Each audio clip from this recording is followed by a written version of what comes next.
Muito bem, nós estamos começando a nossa live nesta quarta-feira, dia 3 de maio de 2020. Quarta-feira, 3 de maio de 2020, exatamente às 18 horas. Queremos trazer a você neste dia uma palavra da parte de Deus, antes reportando os nossos fatos na nação brasileira. Nós ainda vivemos esta aceleração do número de pessoas contaminadas e de óbitos, um novo número recorde de pessoas que foram mortas ou ceifadas pela pandemia no dia de hoje, com mais de 31 mil casos, mais de 31 mil óbitos, mais de 540 mil pessoas contaminadas. A preocupação ainda é grave. Em alguns lugares, o sistema de saúde está bastante precário, no sentido de não ter a folga necessária para atender numa emergência, ocupação aí de 80%, 90% dos leitos de UTIs.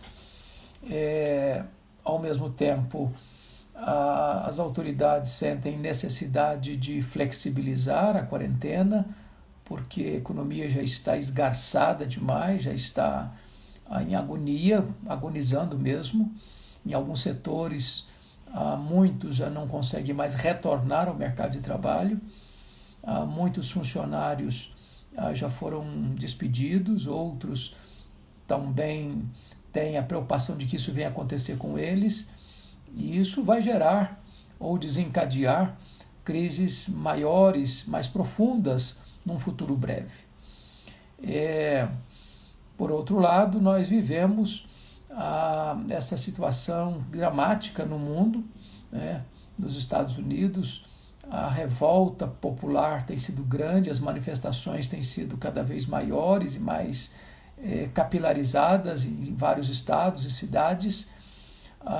E é curioso que parece-me que numa situação dessas, as pessoas nem mais estão aí preocupadas com a quarentena, com o isolamento social, multidões na rua. Então, a pergunta é: vale assim? É possível fazer manifestações, grandes movimentos, grandes concentrações numa situação de pandemia? Que risco isso traria? Como isso poderia agravar ainda mais o problema da saúde pública? Como isso poderia desembocar numa crise muito maior? É possível protestar sem aglomeração? É possível protestar sem ajuntamento popular? O que é mais grave ainda é que algumas dessas manifestações, não todas, mas constata-se vandalismo, invasão de lojas, de bancos, e certamente isso não é manifestação democrática e nem reivindicação de direitos. A gente não luta pela justiça praticando a violência, e não se luta pela justiça cometendo crimes.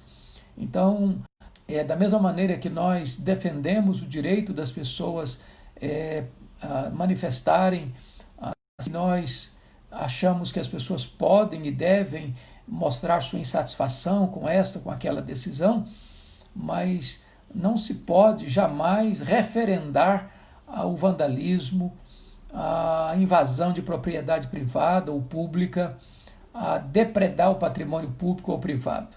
Isso é crime, isso deva receber de todos nós absoluto repúdio, né?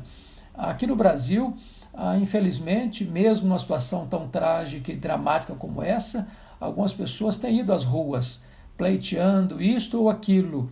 A nossa posição é que isso não é hora de ir para as ruas. Se nós estamos há 2 meses em quarentena, se nós estamos há mais de 2 meses, inclusive isolamento social, que razão deveríamos ter para romper isso e ir para as ruas? Se nós podemos ir para as ruas protestar, então deveríamos também ir para a rua trabalhar e voltar à nossa normalidade. Então, o que não é legítimo numa coisa, não deveria ser legítimo na outra situação. Bom, mas vivemos esse momento de tensão nos Estados Unidos, vivemos esse momento de tensão aqui no Brasil, e nós esperamos que as nossas autoridades constituídas dos três poderes tenham sensatez, tenham graça de Deus, tenham humildade, tenham patriotismo, tenham um senso do dever de que tem a obrigação e o compromisso de cuidar do povo, cuidar da nação, cuidar dos cidadãos, uma vez que as autoridades, à luz da palavra de Deus, são diáconos de Deus a serviço do povo.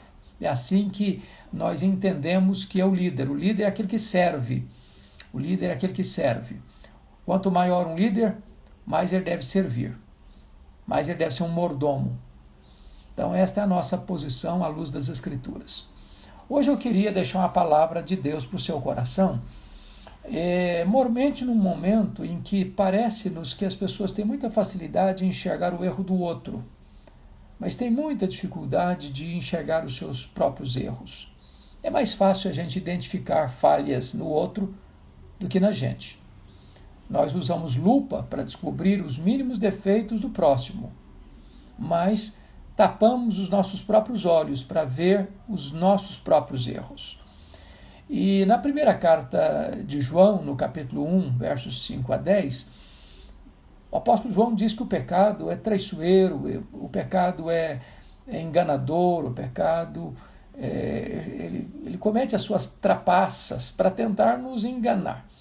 E a primeira coisa que o pecado faz é tentar enganar nós mesmos. Está escrito no versículo 8 que aquele que disser que não tem pecado, engana a si mesmo. Então é um mentiroso. Então quando eu quero achar que o erro sempre está no outro e nunca em mim, eu estou mentindo para mim mesmo. Eu estou enganando a mim mesmo.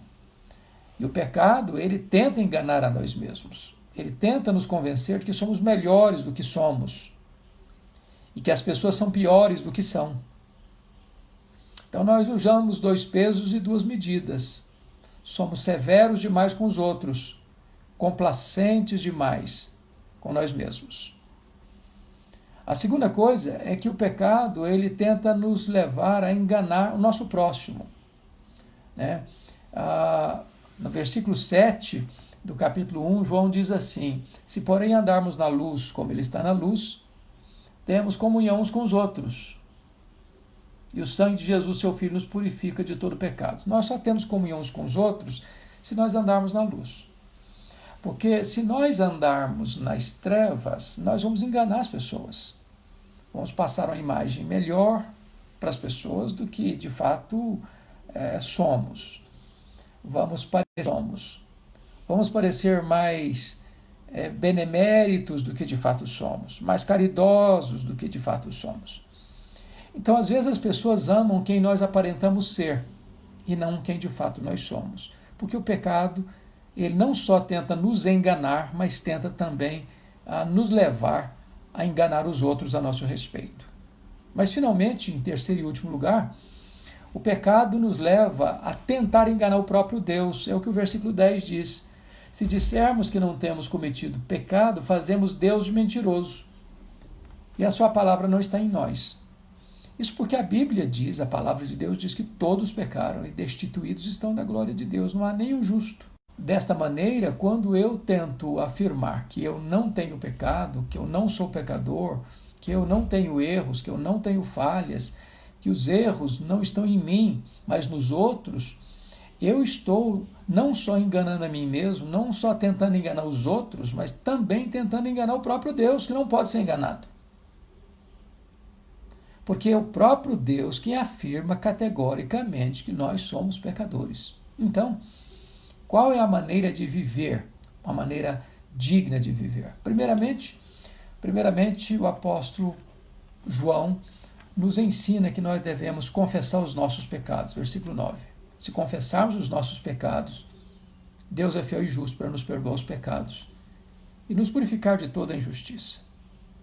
O que João está dizendo é que nós precisamos concordar com Deus que somos pecadores. E quando nós admitimos diante de Deus que somos pecadores e confessamos isso, Deus nos perdoa, Deus nos purifica. E a segunda forma, e eu fecho aqui, é que nós devemos andar na luz. Porque Deus é luz. e nele não há treva nenhuma. Então, quando cometemos erros, devemos confessá-los. E ao confessá-los, devemos abandoná-los. E ao abandoná-los, devemos viver na luz, porque Deus é luz. E quando nós andamos na luz, então, temos perdão, temos restauração, temos integridade. Não vamos fazer da caminhada da vida um laço para tentar enganar as pessoas, levando-as a pensar que nós somos melhores do que somos. O que é espantoso é que Deus nos conhece mais do que nós mesmos nos conhecemos. Ele conhece a nossa estrutura e sabe que somos pó. E, não obstante isto, Deus nos ama com amor incondicional, com amor eterno, um amor abundante, um amor imerecido e um amor provado. Porque Deus prova o seu próprio amor para conosco pelo fato de ter Cristo morrido por nós, sendo nós ainda pecadores.